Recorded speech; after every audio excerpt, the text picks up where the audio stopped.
Hello and welcome to the Aussie Mixed and Picks GT Championship live on the iRacing Esports Network and live on Apex Racing TV. My name is Sam Fitzpatrick. Alongside me this evening is Daniel Leeds with Scott Newton on the cameras. We're bringing you this round 9 of the championship, season 12 of the series.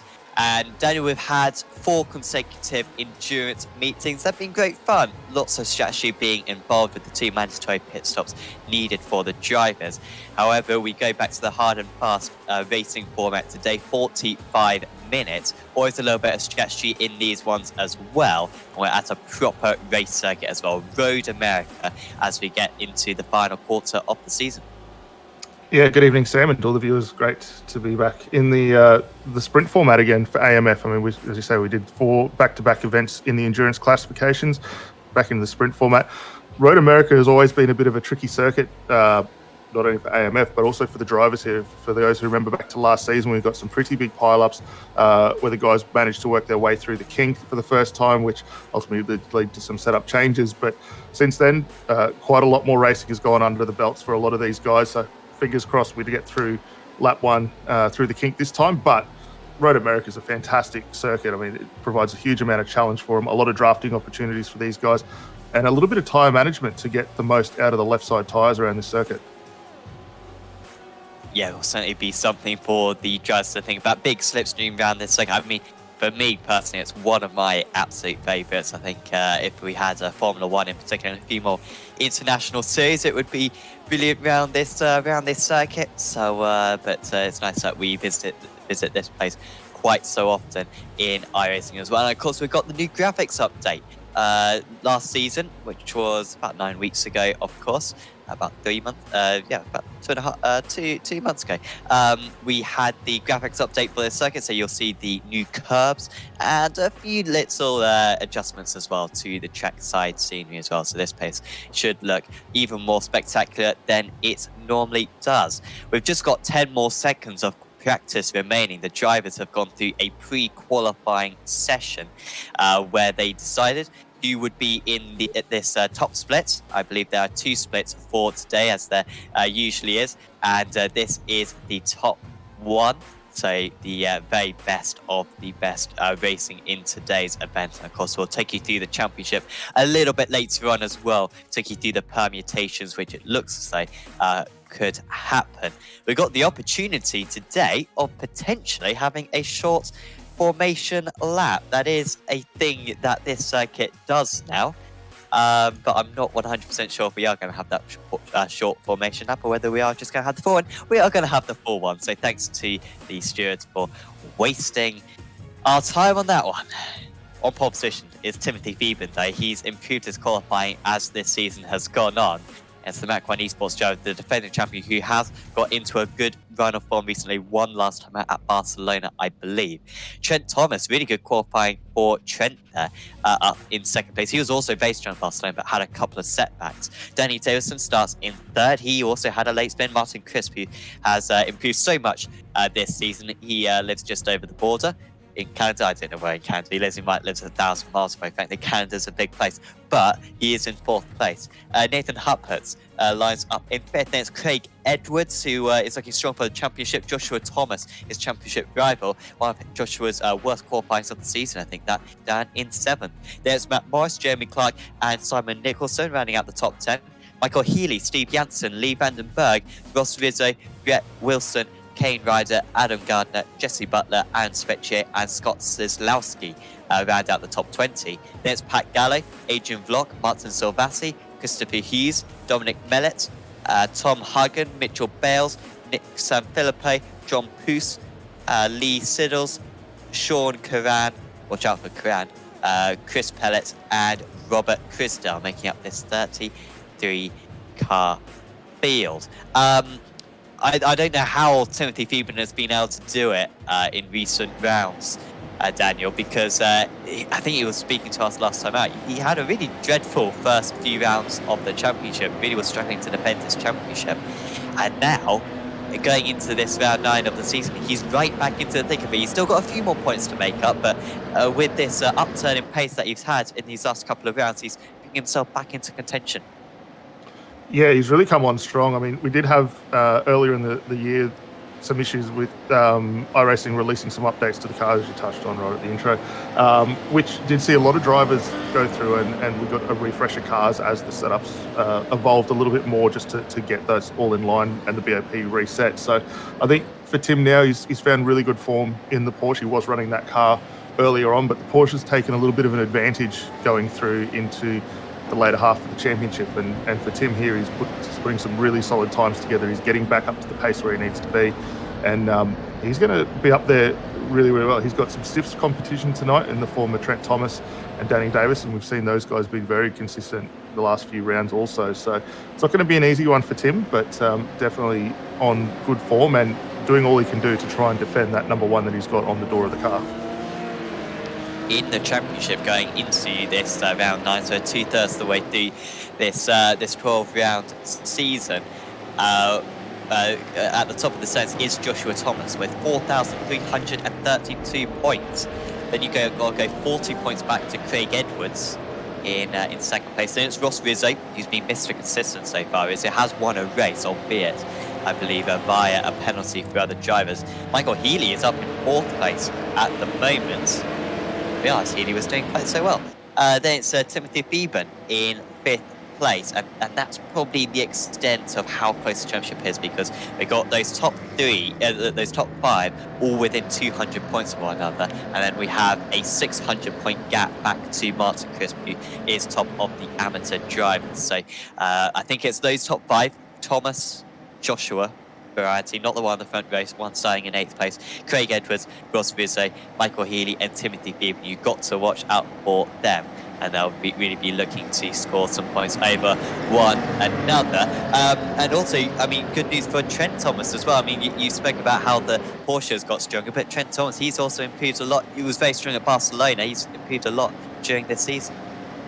Yeah, he's come on really strong form for Trick Esports. He did have a couple of little indiscretions, which I know he was a bit furious about at the conclusion of the Barcelona event, but he has been able to make amends for that and putting on a very strong performance in a very Porsche-heavy dominated top 10 at the moment. So to have Trent, the first of our non-Porsche cars at the moment, looking very, very good. And he's going to be in a prime spot to get away from the line here as he's about to flow through the final corner to start the race off. The pace car comes in pretty late round. It's usually the pole who has a big advantage. Really tricky for the driver alongside to see when the pole sits or bolts it, and it could be an opportunity for Danny Dawson to perhaps take advantage. However, it's a pretty good launch for everyone as we get underway. 45 minutes of racing, round 9 of the Aussie Mixed Picks GT Championship from Road America. It's Phoeben leading the way. Thomas still in second place. Davison wasn't able to capitalise. Nicholson passes Clark a little bit far down. I think Joshua Thomas in a little bit of a tight battle as well as they go too wide. We saw chaos in the 3.5 championship at that corner yesterday. Not so many issues today, seemingly. Edwards remaining in second place. He hasn't been able to make any progress, but I don't think he'll be too disappointed with that, as he's still ahead of championship rival championship leader Joshua Thomas. Nicholson, like I said, ahead of Clark. Rizzo gets ahead of Lee Vandenberg. Kane Ryder gets ahead of Brett Wilson at the front. Very few changes at the moment. I think that was Healy just defending into turn 3. And they all just making sure that they protect themselves against one another. But no changes in the top 8. Something that I really didn't expect to see in a very close field as this. As in fact, Martin Crisp now does lose out to Nathan Huppert. A move that is probably only a matter of time till happening. We don't expect Crisp to quite have the same pace as these drivers behind him. And that's an important move for Huppert to be able to move up into 4th. Yeah, it was a really strong move early on with the cold tyres. And Nathan really doing all he can to start adding some more points to the bank account for the championship. He's a little further down than probably where he wants to be coming into this event. So a lot of work for him to do. Further down the field, though, Specchio and Sislowski going side by side. And out front, Tim Phoeben really starting to open up quite a handy lead. 1 second clear now of Trent Thomas and Danny Davison. Further back, those fights are still going on. And Matt Morris working his way up. As Edwards running wide at the kink. And Edwards is going to lose another place here to Nicholson. He was up in 6th place, was Edwards.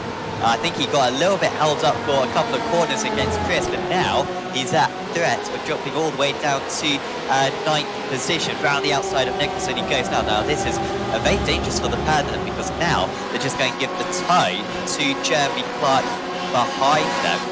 Although this track is just too narrow, I doubt Clark will be able to make it through wide. They just need to make sure that they cover the circuit enough as the Porsche goes to the inside of the circuit, just trying to defend. Joshua Thomas as well, who's crucially ahead of 2nd place in the championship now, trying to go round the outside. That's a bold move on Martin Crisp. Matt Morris right there with them.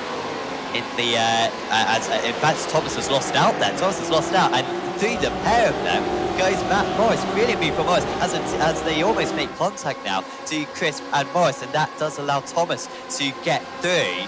And they are harming one another a little bit there. Now Thomas on the outside. This shouldn't really work.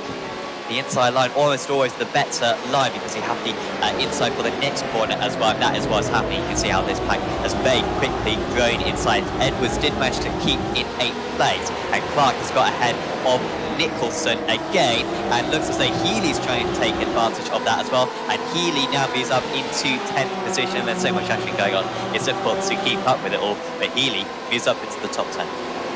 Yeah, it's really good to see no one really giving much error there. They're all fighting over a literal sheep station at the moment, trying to get themselves through. As there's contact between Healy and that Simon Nicholson XRC car, and then Nicholson not able to get the brakes on, and we see quite a few cars get involved in that, including Steve Jansen. I saw one of the Mark 1 cars involved in that as well. That's bitterly disappointing for those guys, and we may potentially see our first safety car. There is a car just getting away from that, which is Simon Nicholson now rejoining back in the carousel. So he's fallen a long way down following that contact. A little bit unfortunate for him being an innocent bystander in that one. A shame that. That could have been a lot worse. They did manage to disperse, drive the penalty, I think, on Pat Gallo for an instant back on lap 1. So it might take a little while for the stewards to catch up to this one. This was the Healy incident then, so risky going around the outside at that corner, but they're doing so well up to this point. This was the battle for 10th place. Healy currently in 11th right now, so he didn't lose out too much, and then he just spun a little bit and was very lucky not to get turned down. There was contact, and nipping through, as he always does, Ross Vizza up into 10th place, up 4 places from his down. Also Scott Sislowski making some good progress in that other Czech esports machine. It's Phoeben leading the way, then Trent Thomas in 2nd place. However, Davison right on his tail. Davison, who should have really got a podium, maybe even could have won last time out, in fact, at Barcelona. So many strong drives, and Davison moves up ahead of Trent Thomas. He didn't seem to defend that one a whole lot. 1.5 seconds down to the lead. I think that's really smart driving there from Trent Thomas, mature driving. He knows that he can stay in the draft of Davison. Davison hasn't got that much of an advantage on him, and they will try to now drag each other up to the race lead. Yeah, the BMW have been very good on its tyres over the course of the championship, and even more so, maybe a little bit more with those setup changes that came earlier on in the season. But for Trent now, this is about just consistency, get the laps in. If he can stick behind Danny Davison for the Extra Motorsports team, he's going to start building up some good lap times, and potentially saving that little bit of fuel to extend that one stop that everyone needs to come through the lane to make tonight. So he's looking quite handy at the moment. Mitchell Bales in the first of our Ferraris, and we haven't seen many Ferraris at all recently in the championship, so great to see Mitch out there for MF Racing, and currently lead Ferrari down in 21st position. Yeah, fourth place out of the amateur judge. I think Thomas just got ahead. Oh, there was a change of position for Joshua Thompson. Not sure. He's ahead of Matt Morris anyway. I think he was ahead of Matt Morris anyway. Yeah, that was the change of place. So actually we might get a replay of how it happened. Mistake actually from Morris into Canada corner. Didn't seem to be a whole lot deep into the corner. He just tried to carry a little bit too much speed and wasn't on the brake for long enough. No further action, by the way, between 948 and 308, which is that Nicholson tangle we saw on the entry to the carousel. No further action deemed by the stewards. I think that's a very smart call from them. Always doing a fantastic job, thanks to them up in the stewarding room. Not the easiest job by any means, but they do a really good job of it on the most part. So thanks to them for the continued work. Yeah, definitely. And Scott Sislowski, we're right on board with him for Trick Esports down towards turn 5 at the moment. He's got Jesse Butler, Mike One Esports just ahead.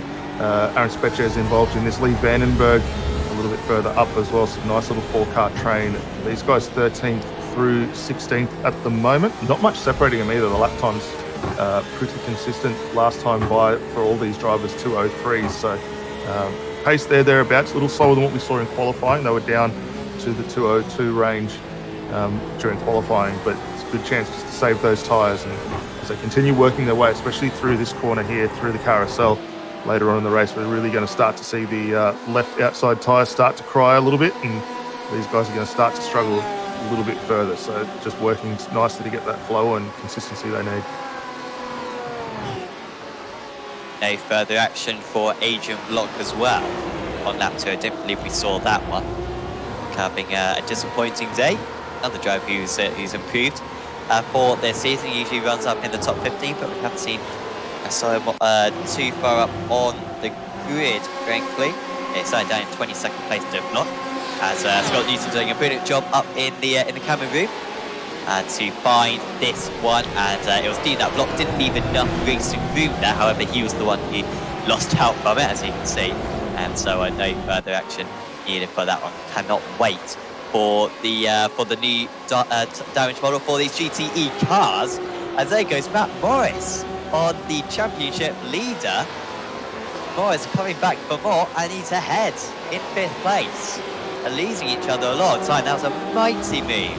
Okay, a lot of speed through turn 1, really fun corner, and that Porsche just gripped up on the outside of the track and through up into 6th place. Edwards will try, Thomas will try to retaliate here. Edwards onto the back of these guys now, and they are getting very much detached from the race leaders, who are not holding each other up whatsoever. Meanwhile, these guys are fighting.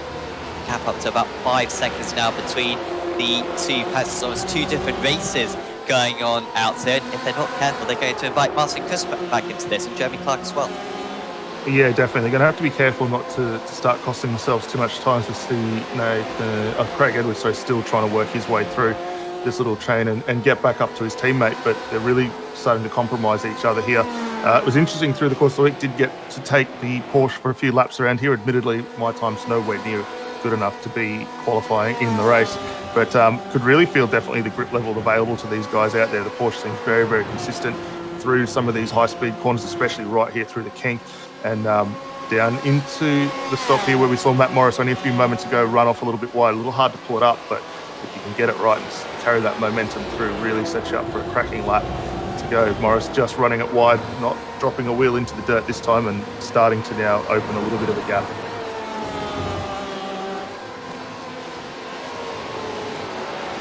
I mean, at this point of the race, there's not really that much motivation for them to work together because they are so far behind. I mean, I guess it's 3 seconds. It's not a gulf, but to make up 3 seconds around this circuit when they are all so evenly matched is going to be tricky. Into the pits comes still Slowski. and Healy as well. That's pretty risky from those drivers. If we get a safety car, or a virtual safety car, as we've seen already this season, that could really harm them, because everyone else would get a free pit stop. In fact, if it was a safety car, saying that, they would actually benefit from that scenario, as long as it's an automatic safety car. If it was a manual one, then they would potentially lose out. Lots of permutations. You do get to virtual safety cars in this stage, where if there's a track hazard, which is on the track for a little while, but it's but a driver doesn't need to tow back to the pit, we will see a virtual safety car which will come up for about 20 to 30 seconds, where the drivers will have to slow down to pit lane speed and use the pit limiter. And also you have a full safety car as well. Dominic Mellett down the inside of Wilson, and that was a mistake in the end from Brett Wilson, who's allowed Mellett to get past up into 15th place, albeit with a couple of drivers formerly ahead of him, who have come into the pits a little bit of free air now. For the Superback car, as into the wall goes Brett Wilson. He'll be able to continue, fortunately. I don't think that will require a tow, but just dipping your wheel seemingly on the grass on the outside and spearing off into the tyres. Yeah, a little unfortunate there. He gets a nice run through, just kisses the grass on the outside and spat the Porsche off into the wall there. It looked like a little bit of damage, a little bit of steering down, so he's going to need to come through the lane pretty quickly, knock out that quick repair and get back underway and see how he finishes up. Further forward, Aaron Specchio at the moment. It's got Jesse Butler starting to breathe back down his neck again. These guys scrapping over 11th position at the moment. And Specchio for XRC Racing doing a really solid job, just holding it off. He's gained 7 spots from where he started, so it's been a pretty solid opening first 7 laps for him already to get himself up the leaderboard. He's going to have to be careful now not to try and lose this position to Jesse Butler. That's 0.2 of a second. There could be an overtaking opportunity available at the end of this straight. It's odd how many overtakes we see at this turn 1, as just about defends that one, coming back into 2 now. But yeah, it's odd how many overtakes we see at turn 1, because it's similar straight and similar turn 1 to what we see at Barcelona. And you never see any overtakes around there. Maybe just that extra, maybe 200 meters we have down this pit straight at Road America. Perhaps just aids in that quest for an overtake. But it's a very fun corner, much better corner than at Barcelona. As Specchio is going to lose the place this time to Butler. Back at Gardner as well. Just romps up to the back of these drivers, takes half a second out of them in the first sector alone. The first sector is only 16 seconds long. You have 6 sectors around this lap, and takes a massive gap out of them. Does the Mac 1 Esports car. I think Gardner will be past the amateur driver very soon in the future. Yeah, it's not going to take him too long to move on up here. He's going to apply a lot of pressure, and Gardner's been in this series for quite a while, so he's pretty adept at finding a good spot in the Porsche there, and we should see him work his way through. But Aaron Specchio doing a very solid job. For those who remember him last season, or actually earlier this season, started off in the Ford. And Ford really hasn't had the love that we've seen from a few of the other makes out here, but for Specchio, it seems to be the right move to jump across now to the Porsche.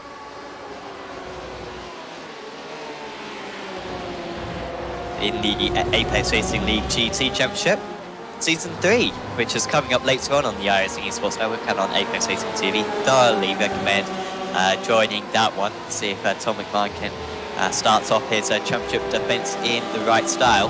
But in that championship as well, I think probably about 60% of the cars are Porsches, and plenty of drivers who initially signed up as other cars in the BMW and the Ford in particular, switching in this last week or so to the Porsche. Just seems to have that extra pace compared to the others. So a little bit of a shame that the BAPs happen like that. However, we always see it. Sometimes it's the Ferrari a couple of seasons ago.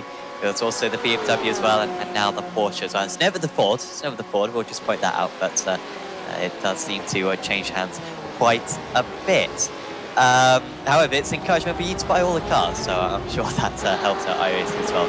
I'll get on my tin foil hat. Trent Thomas, 3/4 of a second ahead of Nathan Huppert's at the moment. They were being caught by Matt Morris. Matt Morris with a 2-minute 3.06 a couple of laps ago, which was half a second faster than these guys. He'd just gone half a second slower though. He went 1 second slower on that lap, so 2-minute 4 dead for Matt Morris. So just struggling to consistently take that time down. 2.6 seconds, the gap between 4th and 5th at the moment, with Thomas and Edwards certainly going with Morris at the moment. Thomas losing on that last lap 4 tenths to the race leader. So Huppert's, if he's going to win this race, has to get past very soon. But it's just so evenly matched between all these drivers that of course Vic steps up in this series, as now Edwards trying to get past Joshua Thomas. This is going to leave them more time. It's really tricky to kind of make up more than quarters of a second on your rivals, the championship rivals, because yeah, they are very evenly matched around today's circuit, and of course half the length from what we've been useful for the last month or so in this series. Yeah, definitely. We're also seeing a penalty there to drive through for Aaron Speccio for his little bit of contact on lap 8, so he'll have a drive through to serve. Remember, the guys can't take their mandatory pit stops while going through, so that's going to really hinder his progress forward tonight to pass us down through the lane there for him. And here's just a quick re-look at the action.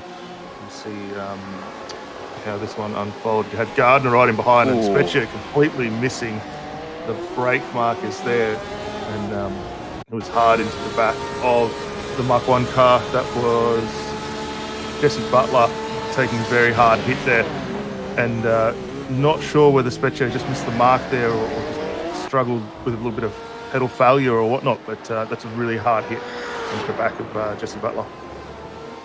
Totally blindsided there behind the drive, and yeah, just missing his braking area. I mentioned the other driver was probably a little bit early on the brakes potentially, but you've got to leave more room in that situation. And the stewards have deemed that one a penalty was needed. Issues for Huppert's, who I think has had a connection failure, potentially has Huppert's. I think I'm just trying to. Unfortunately, the pit scale may have to reload the HUD for a second here, but I think he has his received throughput has fell to an unacceptable level. Nathan Huppert's, which is a massive shame. Was running up in 4th place, putting some pressure on Trent Thomas, and it crucially promotes Morris Thomas and Edwards up a place.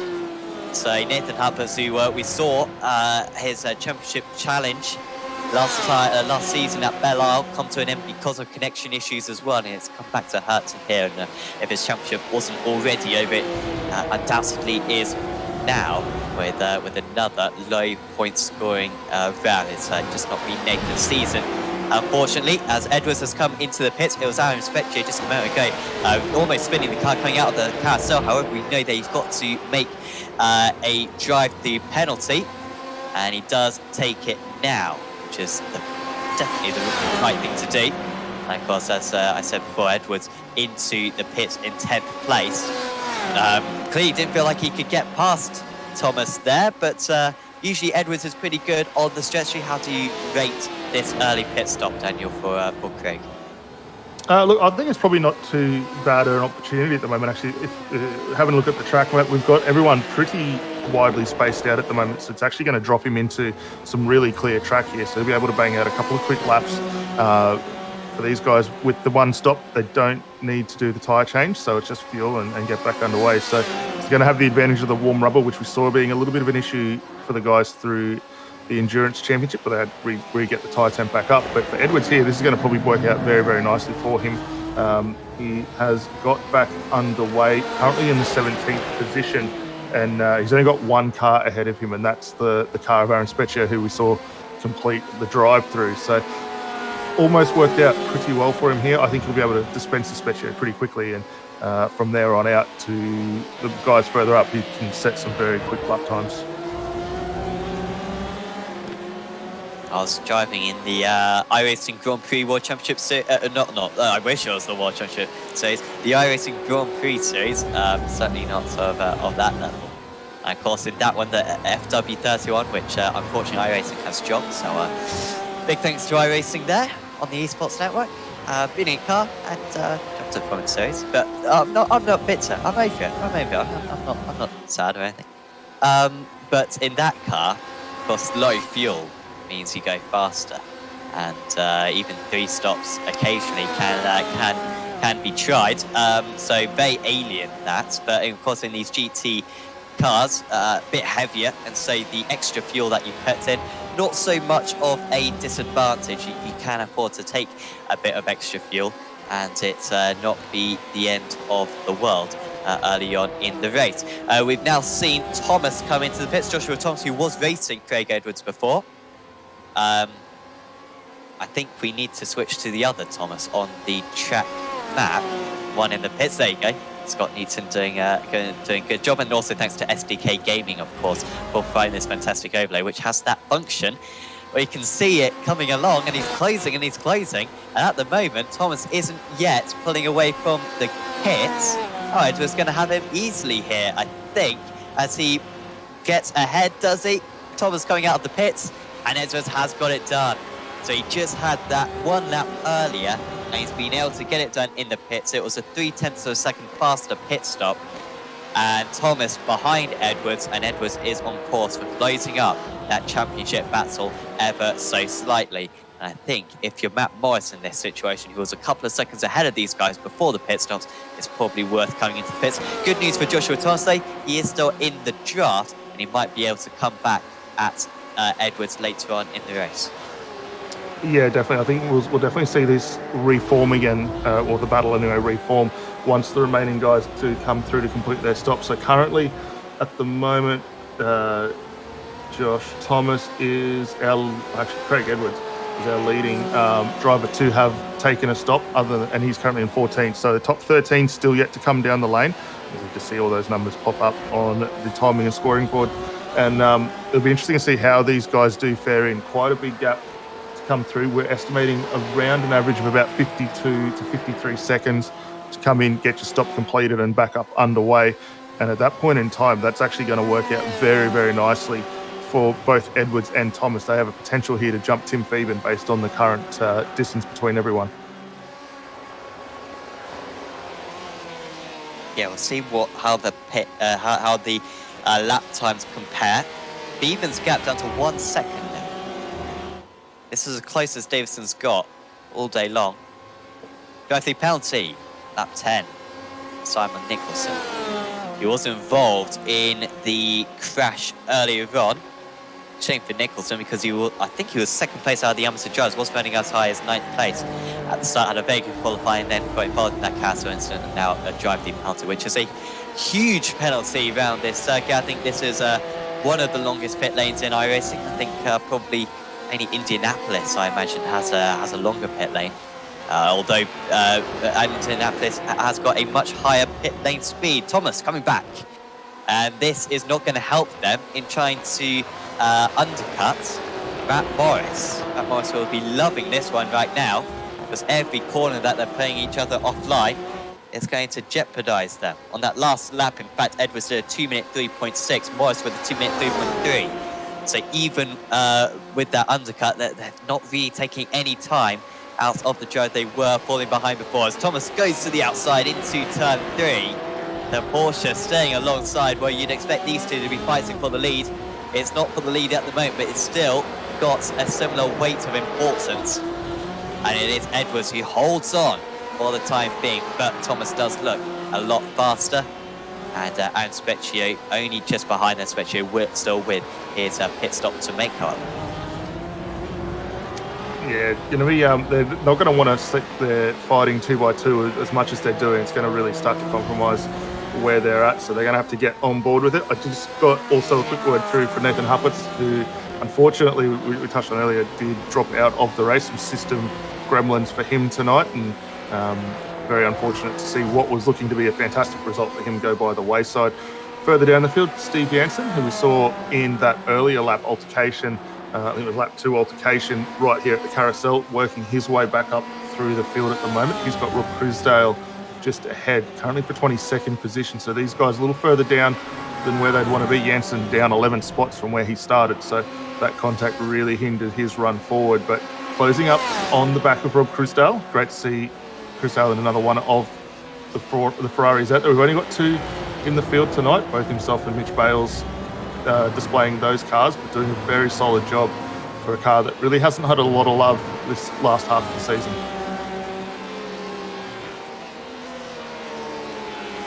Yeah, I don't think it's a terrible car.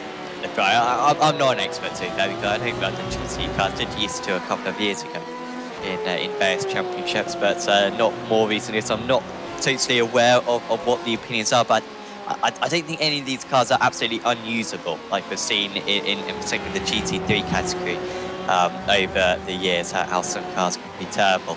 I think maybe the Ferrari just a little bit slower. Of course, it's fantastic for the organisers that they can just change the setup a little bit, maybe make one of the cars a little bit faster than the others, and kind of can counteract that BAP. But of course, if you got a faster car in the official series, if one car is faster on iRacing due to the BAP, then you're probably going to run that car in the official series, and therefore you're probably going to run that car in this series as well. So that's part of the reason why we see so many Porsches out here today. But you can see 3 different manufacturers in a row there. A couple of leaders are in, Eben and Davison. We've already seen another judge, Trent Thomas, come into the pits on the last lap as well. He stayed ahead of Craig Edwards. Matt Morris is in as well, so this was as far as the fuel could go, seemingly. We expect Edwards and Thomas to be quite far behind Trent Thomas as well, so still be behind. It could be close between Trent Thomas and Matt Morris, but I think we should probably keep our eyes on Eben and Davison, because if Davison can have a slightly shorter pit stop here, he might actually be able to get ahead of Timothy Beeben. He was behind and maybe just getting a waft of slipstream. Let's see, because there is Beeben just ahead. The red car of Davison is behind him. However, Davison with just as long a pit stop, and that means that Timothy Beeben will hold on to the lead, and Davison is going to have to get this one done on circuit. Morris, is he up into 3rd place? Is he ahead of Trent Thomas, or is he going to drop behind Trent Thomas? He is still behind Trent Thomas. However, he is just ahead of Craig Edwards, and it was those couple of laps of fighting between Edwards and Thomas, which in the end has meant that Morris is just about being able to stay ahead of him. Yeah, really solid effort there for the guys coming down the lane. Just looking at the stationary times, all very similar to everyone else that had come through. So a fair bit of fuel going into these cars. For Matt Morris, he was just got out in a very timely manner to be able to snip that car across the nose of Craig Edwards. And this little 3-way battle now rages back on, what we saw earlier on, just prior to those stops. And here's a look back at Matt Morris's view out from the back of the car as he came back underway. You can see he just gets away from Jeremy Clark down the lane, but Craig Edwards arriving on scene very, very quickly and doing a solid job just to pull that up and not have any contact as the guys tip through turn 1. Morris putting in seemingly an excess of fuel. He was stationary for 2 seconds longer than some of his rivals, even more than 2 seconds, about 2.3 seconds longer than Edwards. Edwards usually absolutely nails the stretch. I think he puts quite a lot of time into getting the fuel numbers just right. So he was, that's off the circuit goes Bales.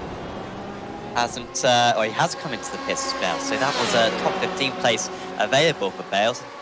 He's gone off the circuit there. Odd incident to go that far off the track. But yeah, was a couple of seconds longer stationary. So you should have really been on the back of Trent Thomas for 3rd place. But with that slightly longer pit stop, he's now into the clutches of Edwards and Thomas. Also, Beeben and Davison. Beeben with a 1.3 second shorter pit stop. Davison and Morris putting in a little bit too much fuel, maybe a litre or 2 too much. It's just left themselves with a little bit more work to go. However, they've still got a third of this race to go as Morris under big pressure. Look at Rizzo as well, trying to catch up in the background. Edwards almost quarter paneling his rival there. And Thomas, who has tried 3 or 4 times to get past since the pit stops on Edwards, still can't get it done. These guys now 10 seconds behind the race leaders. And Clark and Rizzo as well, only 3 seconds behind these guys. Rizzo was slow to start, but he's getting faster now. And on that last lap, Rizzo, well, to be fair, was on his out lap, but he does seem to have the pace advantage on these guys at the moment. Thomas wasn't the move available, and he stays in 6th place for now. Yeah, there's going to be a really solid scrap between these guys for the next 15 minutes. So try and sort out who is going to be coming home in a potential 4th position, maybe a podium, if they can close that gap up. You just see Trent Thomas just in the front of shot there going through. So they're not that far behind off a potential podium, and these guys have got everything to play for as they work their way around. Steve Jansen still on his comeback trail from that earlier incident. He's been able to get past Rob Chrisdale now and setting his sights a little further ahead. Chris Hughes also past Chrisdale, and right behind them, Kane Ryder, a driver we haven't spoken much of at all, had a little bit of a woeful Barcelona event, must be said, but great to see him back out there having another solid run tonight. Down 4 spots from where he started, but still inside the top 20 at the moment. You can't expect riders to be a little bit further up the order, to be honest, kind of tapping on the door of the top 10. The elite driver, of course, in the purple numbers. That indicates the elite drivers, and then the green, the pro. The amber means the amateur drivers. And the red means the rookie drivers. Don't usually see too many rookie drivers, but we've got a few out here today, to be fair. We've got 2 of them out, Christopher Hughes and John Poos, who's in 23rd position. That's often the drivers are mainly racing against one another. The points that you get are based on your overall position, not necessarily your position within your class. So you still want to beat anyone that you possibly can. And of course, Joshua Thomas, a pro driver, battling with the elites for the overall championship. So don't take too much notice of it, but certainly if you see an amateur driver up in the top 10 like Martin Crisp, that is quite impressive for you to do. Dominic Mellett, who has been a little bit under the radar so far. We've seen him a couple of times. He's got 5 seconds up to Lee Vandenberg. I haven't seen any of Vandenberg, frankly, today, I think, in 12th place. Stansky as well, up into 11th. Tricky to keep an eye on what's been going on through the pit stops, but a couple of drivers who came in a bit earlier, seemingly benefiting from that. Lee Vandenberg, for example, came in on lap 4 of the race. He was really early into the pits. And, yeah, up into 12th place now. Yeah, it's been a really solid effort for Lee there. We haven't spoken a lot about him over the course of the championship so far, but he's putting in quite a good show, still running the BMW, which has become pretty synonymous in this championship for over the last few seasons, and doing a very solid effort in that car. Here's a look back. Kane Ryder getting the move done on Rob Chrisdale down into turn 1. Pretty standard pass opportunity there. You see a few of the guys closing up in the background as well, trying to get involved in that fight, but a nice job for Ryder just to slide the BMW through, and no real defence offered up from Chrisdale if that one went through. Matt Morrisseau looks to be able to start extending a little bit of an advantage. He's gained a bit of time over Craig Edwards. Josh Thomas still latched onto the back of that Fusion sim racing car, but Morris for Velocity Motorsport magazine actually doing not a bad effort. He's got himself now 0.6 of a second advantage as they cross the stripe and start lap 17. Yeah, he takes half a second as well outside Thomas on that last lap. He was faster than the race lead as well on that last lap was Morris. So they're coming back at Trent Thomas, who had a brilliant qualified on the front row of the grid. Hasn't quite had the race pace since. However, he didn't fight when Phoeben and when Davison passed him earlier on in the race. He didn't fight on that occasion, and that was the smart thing to do, because it meant that he didn't lose any time on that one, and he's just been able to stay where he is. He went for the optimal pit strategy to go as far as he could do on fuel, maybe one lap early. So it's been a smart drive so far from Trent Thomas. It kind of just shows how track position can help, even in a race like this. But if you are like a couple of tenths, as he does seem to be on these drives behind, just being able to stay out of the battles can really help you out. Ross Rizzo, haven't talked much about him either, but he's in 8th place. 7th place would be pretty much the best he could do, I think, in this one. Rizzo does need to improve on his qualifying pace. He rarely qualifies up in the top 10, and yet he is up in 3rd place in the championship. I'll be losing that one, though, to Timothy Phoeben at the end of today. And it's unfortunate for Rizzo, because all of his championship rivals, Phoeben, Joshua Thomas, Craig Edwards, all doing very well just in front of him. And so his normal consistent speed isn't going to quite yield him as many points as it usually does. However, as long as he can stay consistent to the end of the championship, I do reckon he'll probably be able to take it to the last round of the season. Of course, a couple of drop rounds for these drivers. They can drop one of their endurance meetings. All the endurance meetings are finished now for this season, and they can also drop one of their sprint meetings as well. So even if you do have an awful round, you can still recover from it. Beeben was being caught by Davison before the pit stops. The gap came down to 0.8 of a second, then opened back up to 1.8 seconds during the pit stops. However, it's back down to 3/4 of a second now. This is back to as close as speed. Then the two fastest drivers out on circuit at the moment, 2-minute 3.3 versus 2-minute 3.2. And now Davison's starting to get a waft of that slipstream, which around this circuit at least usually does help you drag up a little bit further as well. So we should see a wheel-to-wheel battle. Unfortunately for them, they've got 7.5 seconds from the next car, so they should be able to be quite liberal in fighting one another. Yeah, I think for Danny Davison, the minute he gets issue for Matt Morris. Matt Morris off the circuit and into the wall. Trent Thomas was just ahead. Morris went for the move, and have they collided with one another? They have. Morris was just too deep, and then look how skating he was across the gravel. Massive shame. Has Rizzo been able to profit from this? Yes, he has. Clark and Rizzo move up, and that means that Craig Edwards is up into 3rd place now. Here it was from Matt Morris. It was such an ambitious move. It was way too ambitious in reality there. Wasn't getting it stopped. He had 10 minutes to go anyway, and it was a good drive from those two, and I feel bad for Trent Thomas as well. Done everything right, and then that happens, and Matt Morris gets a drive-through penalty as well for his worries. And after looking like he might end up on the podium, he's going to end up outside the top 20. Yeah, very unfortunate event there for Trent Thomas. Just watching Matt Morris's car on the way down into the braking zone, he did, as you say, fire in from quite a long way back. He got a little bit of a wiggle. It looked like a lock brake as he was trying to get that car down the inside, which ultimately led to those guys running on. Trent Thomas still turned in at the standard turning point, because obviously you don't want to give up too much time from that there, but I think that lock-up that we saw from Morris, unfortunately, led to the demise of that incident for both of those two guys, which is very unfortunate for them, to say so close to the end.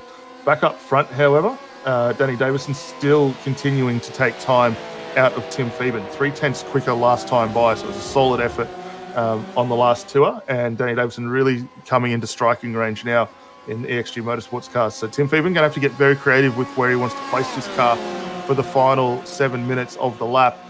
They're not going to want to move around too much, not going to want to cause any issues, but he's just going to need to be careful enough to just hold off the advancing Danny Davison. Davison so far this season without a race win.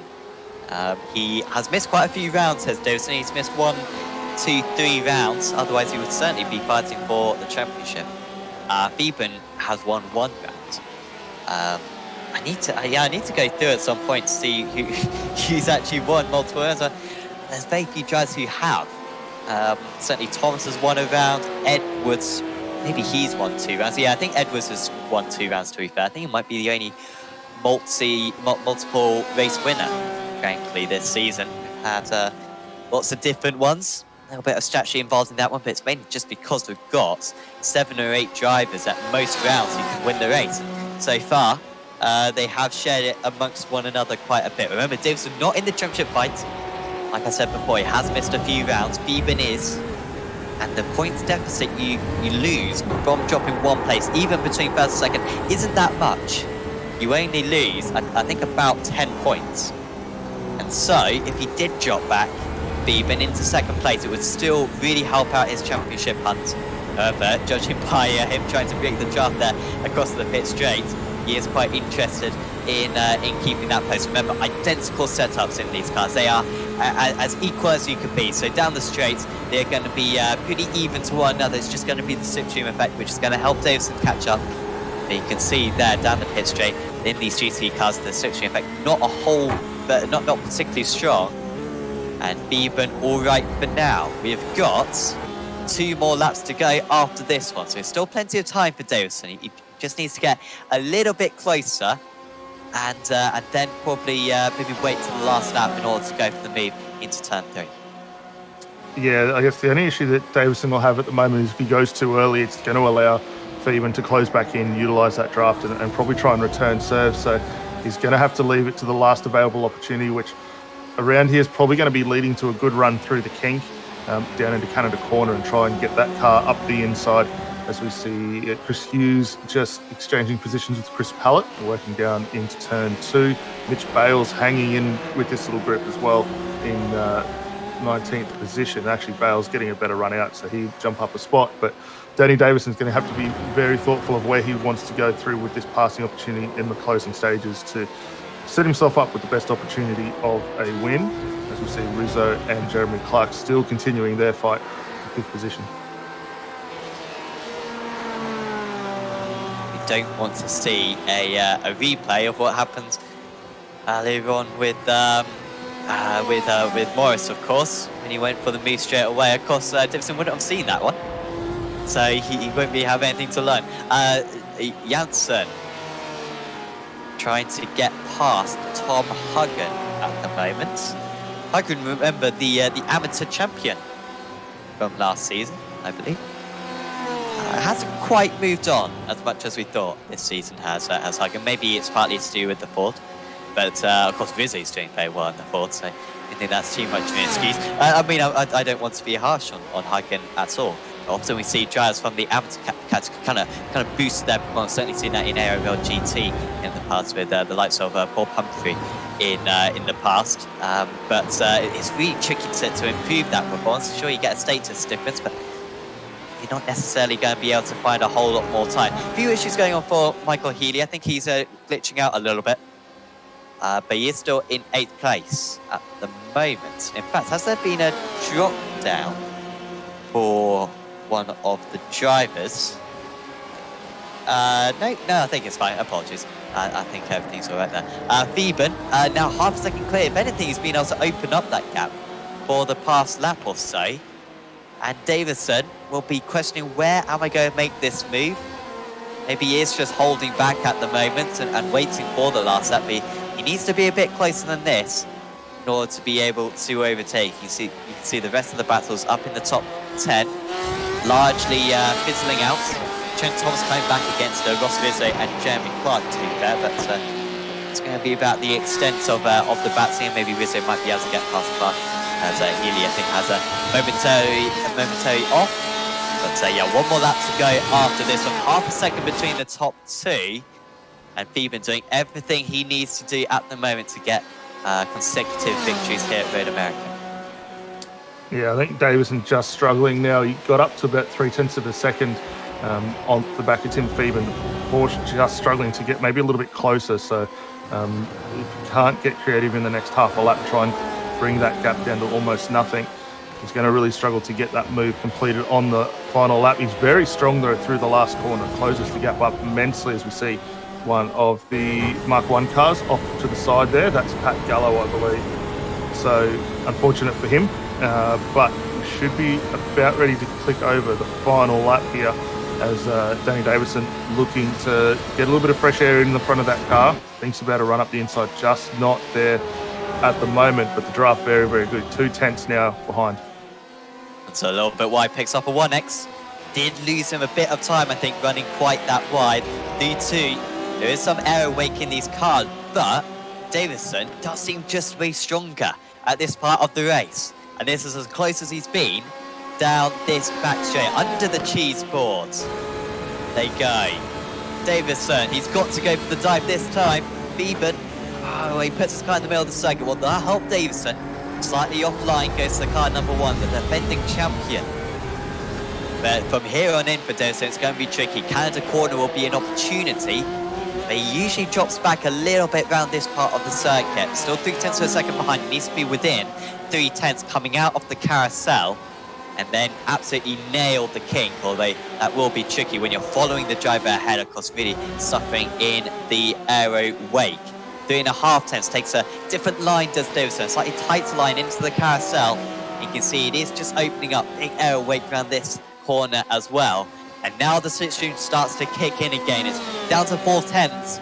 I don't think there's going to be much of an opportunity, frankly, for Davison from this point onwards, because Theban's just not making mistakes whatsoever. And after taking the 1,000 points at Barcelona last time out, Timothy Theban looks as though he's going to be able to take another race victory and bring himself back into championship contention, going to decrease the points gap between him and Joshua Thomas at the top of the standings. Davison gives it his absolute all. He tries to in deep on the last corner. Maybe one more lap was needed for him to get the move done. He'll still close to the line, but Timothy Theban is going to reach the checker flag first, and he takes round 9 of the championship at Road America. And what a great performance it was from him. Edwards finishes in 3rd place, beats Thomas, which is big for the championship. Thomas will still hold the lead of the title going into round 10 of the season. And behind them, Clark holding off Rizzo, Trent Thomas, Joe brilliantly, but unfortunately that incident with Matt Morris cost him in the end. He drops down to 7th place. And Martin Crisp finishes top of the amateur drivers. Another great performance there from Martin Crisp. But we said at the start of the broadcast, Daniel, that Timothy Theban was going back to his best, and that's another great exhibition of that. He did not miss an apex all race long. Maybe Davison had a little bit of a pace advantage, but Theban, when you're driving like that, there's almost no way you can possibly overtake. Theban was just too perfect there. Yeah, Theban did not put a foot wrong over the course of that race. Timed the pit stop perfectly, managed to hold off the advancing Danny Davison and got home with another win. Unfortunately, we keep a look here. Lee Vandenberg, looks like the Mach 1 BMW has unfortunately run out of fuel. Lee, quick grab the brake, mate. You don't want to roll that car down the hill. And unfortunate for him there, he will drop to the back of the line there. But no, for all in all, for everyone out there that showed up and put on the racing, it was a fantastic event out there. Danny Davison, Tim Theban really in a class of their own tonight, but we saw some fantastic battles throughout the course of the field, so really looking forward to see as we continue on to the next event. Someone needs to give him a push. Come on, guys. Someone needs to give him a push. We've still got 1 minute 15. Got 1 minute 15 for him to get given a push. So if someone's quick round the lap, I'm just wondering if Timothy Theban might be able to reach the stranded car in time, give him a thump across the checkered flag. I'm not sure. We've got 55 seconds to go, so he'll be there in time, Theban. And he could allow Lee Vandenberg, who's still waiting on the grid, waiting for some assistance. He might still be able to finish on the lead lap. Fingers crossed here. So what does Theban do? Does he come into the pits? Or does he wait out and give his rival a push? It looks as though he's going to stay out. So here we go. Is Theban just going to muller him here? No, he is going to just push him across the line. This is fantastic to see. They've got 20 seconds to go, so they need to do it quick. Come on, guys. Let's go. Let's go. The BMW's heavy. We've got 15 seconds, and they're going fast enough here. Great work there from Timothy Theban, and he pushes Lee Vandenberg across the line. It's not going to be the 12th place that Vandenberg should have got, but it's still a decent result for him. He still does finish on the lead lap and get some points for that effort. So thanks to Timothy Theban there, not only winning the race, but also winning the best friend competition as well. We can go through your final finishing order then for today's event. And it is Timothy Theban who wins out for the second time in 2 weeks. He takes round 8 and round 9 of the championship. Danny Davison finished in second place for EXG Motorsports, and he won 0.17 of a second behind. Maybe one more lap and Davison would have had him, but just didn't quite have the overhaul of pace in the end. Craig Edwards finishes in third. Then it was Joshua Thomas in fourth. Those two were so evenly matched throughout. Jeremy Clark, great result for Riot Sim Racing there in fifth. Ross Rizzo in sixth. It was his, look at that, check esports for 6, 7, 8, 9 there. Trent Thomas, Michael Healy, who we didn't speak about too much because Healy is in the championship hunt, finished in 8th place. Decent points for him. Scott Sislowski, good recovery from a lowly qualifying position. Up 11 places was Sislowski. There was Martin Crisp, top of the amateur drivers. Adam Gardner, Dominic Mellett, Sean Curran was up 18 places. Don't know why Curran started so far down, frankly. Then it was Steve Janssen, Tom Hagen, 11 places. Kane Ryder got back to where he started. Mitchell Bales, Matt Morris, John Puce, and Lee Siddles in the top 20. Then it was Chris Pellett, Simon Nicholson, Robert Crisdale, Jesse Butler, Nick Sanfilippo, Brett Wilson, Lee Vandenberg. One up down was Pat Gallo, Aaron Spetcher, and Christopher Hughes. And then the retirees were Adrian Block, Martin Silvassi, and Nathan Hupperts. Shame for Hupperts because he was running as high as 4th place in the early stage. Maybe he could have even fought for the race win, but I think certainly would have fought for a podium if he'd been able to continue. We'll talk with some of our drivers now. The top 3 should be with us, and we are going to have a chat with them. And first up, we're going to have a chat with our race winner for today. It is Timothy Phoeben, who's up in the commentary box with us. Congratulations, Timothy. You don't live in London, but it's a bit like a taxi, a bit like a London bus. No race wins come for a while, and then 2 come in once. Yeah, for sure. No, it was really good race. Yeah, I'm absolutely knackered. I think me and Danny were just exchanging lap time after lap time, and yeah, he was just pushing me all the way to the end. So yeah, I'm absolutely buggered. But yeah, awesome result for the last couple of weeks, couple of firsts. So yeah, not going to knock it back. As you say, it looked like an intense race out there, as though you were pushing throughout. Were you surprised just how evenly matched you guys were? Because it seemed like the top 8 or so, there were only a couple of tenths of laps separating you guys. Were you expecting it to be that close? I wasn't super sure, to be honest. I thought that I might have been able to skip away at the start. I think I sort of got close towards it. 2 seconds, and then just hovered between that 1 to 2 second mark the whole race, and then it got a little bit closer at the end. But really intense. But I think Danny just needed a little bit longer, and things would have got a bit more interesting. I was just trying to keep him out of the draft, but it's hard at Road America. At your pit stop, it seemed like you took about a second less of fuel than the second place driver, Danny Davison. How close were you on fuel at the end? And can you kind of explain why you may have taken a little bit less fuel compared to Danny? I don't know if I can reveal all my secrets, but look, to be honest, I don't work it out too much. Crew chief just calculates it, but yeah, it seemed like it did take less fuel because I came out about around the 2 second mark from Danny. I don't know, it's probably got a lot to do with the first lap, I reckon, because I turned the car on at the very start and then sort of clutched it the whole way around. So I reckon you save maybe a litre and a half doing that. So yeah, it's a little trick.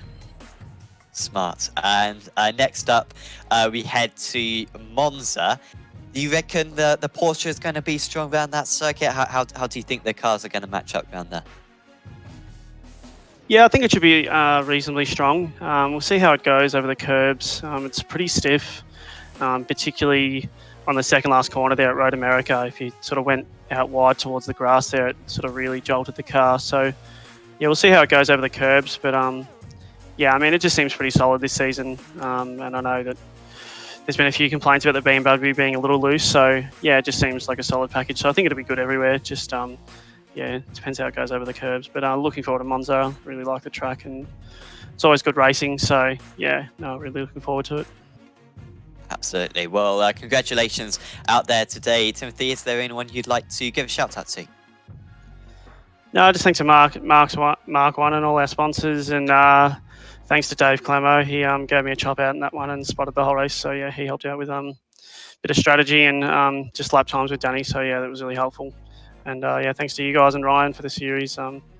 It's looking like it's going to be another cracker towards the end of this season between Craig and Josh. That'll be great to watch.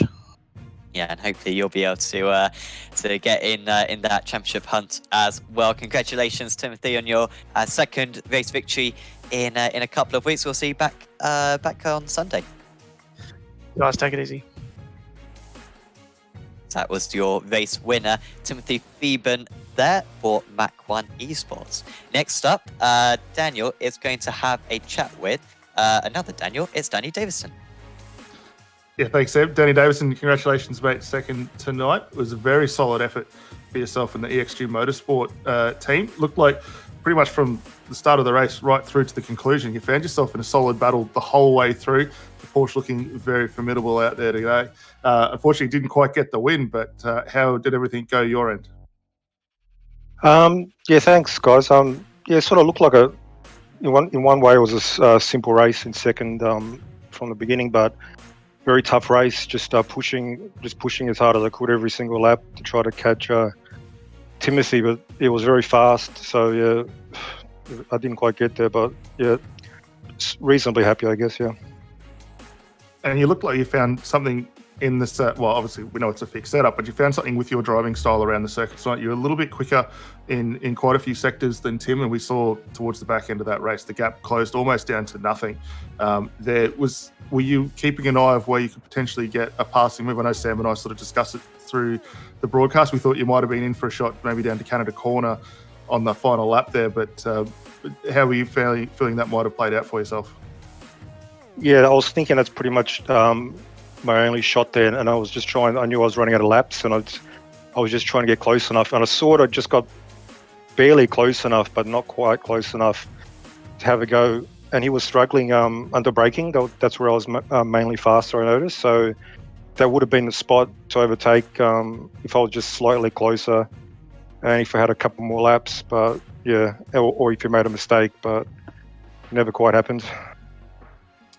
Yeah, and we just heard from Tim too before, and I know there was a little bit of discussion around it during the week, the setup with the Porsche being just that little bit trickier over the curbs. Did you find that much of an issue for yourself to get your head around trying to avoid a few of them and keep the car as planted as possible?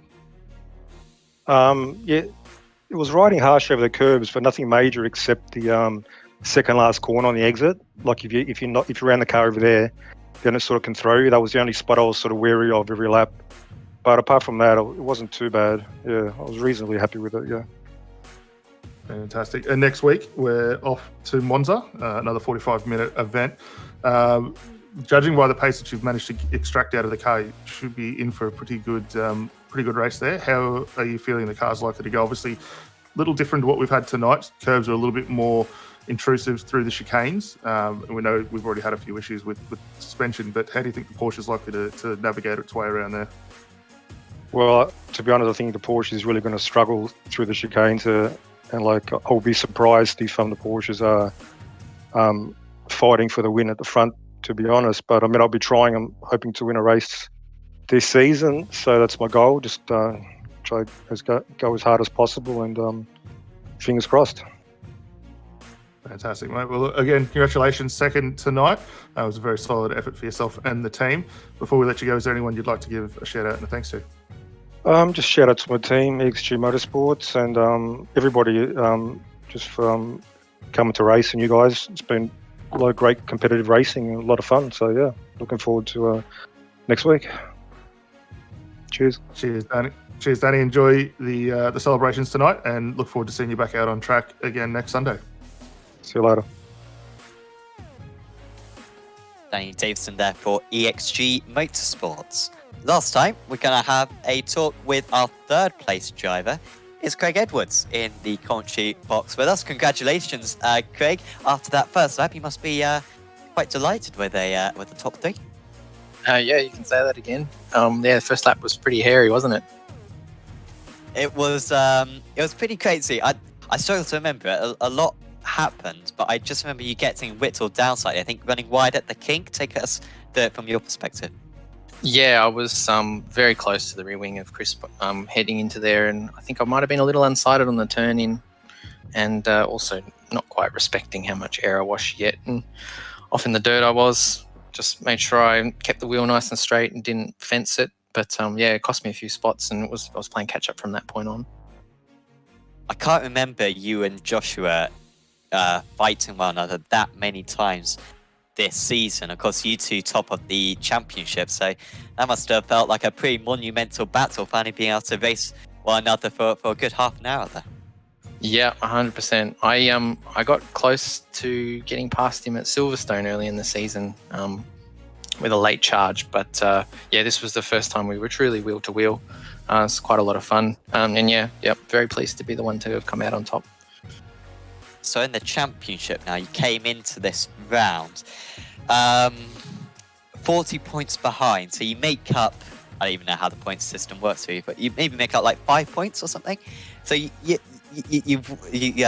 chip out a little bit of the gap to Joshua, but with 3 rounds of the championship remaining, you must be feeling pretty confident. You were a little way behind Joshua right at the start of the season, but you were able to make it back. I guess the concern is that you still got Ross, Michael, and Timothy breathing down your neck. Yeah, I actually gave up the lead. I had the championship lead at the start of the last round, so I've gone backwards a little bit. But yeah, it is close. The main thing now to the rest of the season is trying to be avoiding the bad results, because with it so close, it may come down to who has the worst drop round or the better drop round, and is giving up valuable championship points. So we'll see how we go. But to have it this close means that I've got more than a fighting chance. Definitely. Best of luck for the championship, Craig. Is there anyone you'd like to give thanks to? First, commiserations to my teammate Nathan for his blue screen halfway through the race there. He was doing a much better job than me, and was looking poised to take the podium that I ended up with. But yeah, also to our Fusion Sim Racing sponsors, simrigs.com, Psychonic Solutions, Eclipse Signage, Darryl Carter Plastering, and Dripping Paint Graphics. Big thanks to all of those. Thanks for having a chat with us, Craig, and best of luck at Monza next time out. My pleasure, Sam, and hopefully we talk to you again soon. Craig Edwards there for Fusion Sim Racing, your 3rd place driver today. I will just give a big thanks to all the sponsors for the championship, for their continued support for making the championship as good as it is. So Cuta Solutions, providing rigging and hardware equipment. So if you need that, go to Cuta, because they broadcast a couple of they sponsor a couple of sim racing series, of course, also the AOSC championship as well. So certainly do check out Cuta Solutions if you want any rigging or hardware. And also thanks to Track Racer as well, who also make fantastic rigs, but also like chairs and cockpits, some of the highest quality stuff you can get. Been in the business for a while, have Track Racer. So certainly do check out their products at trackracer.com. That's a Track Racer without a C.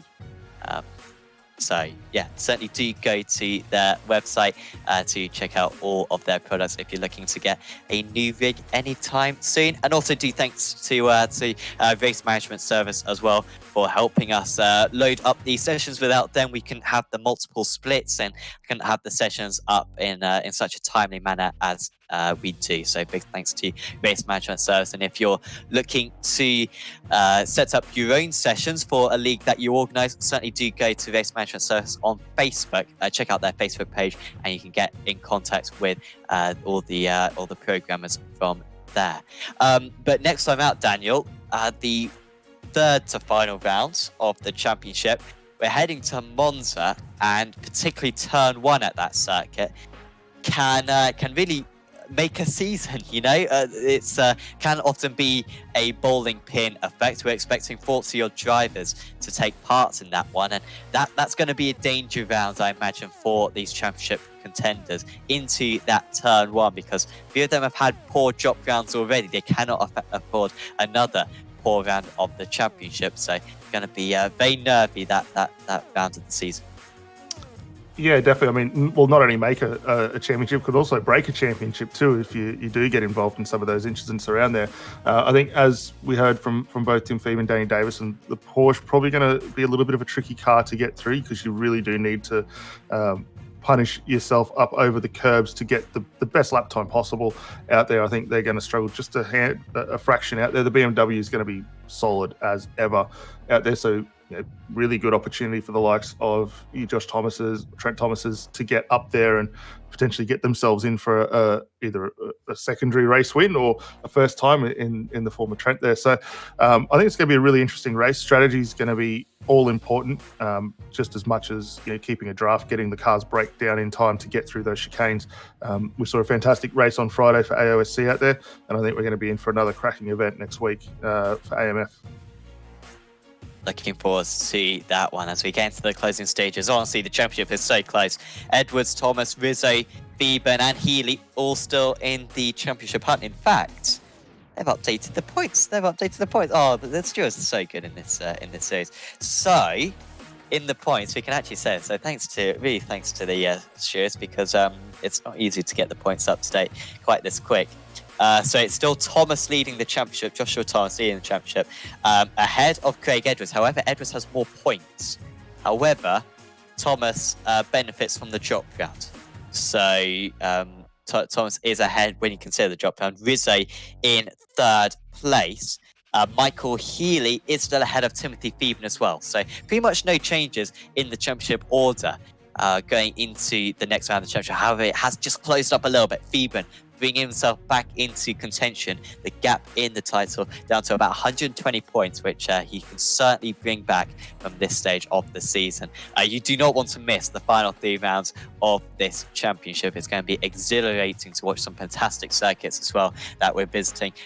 Monza next time out, then Sebring, and then Spa to finish off.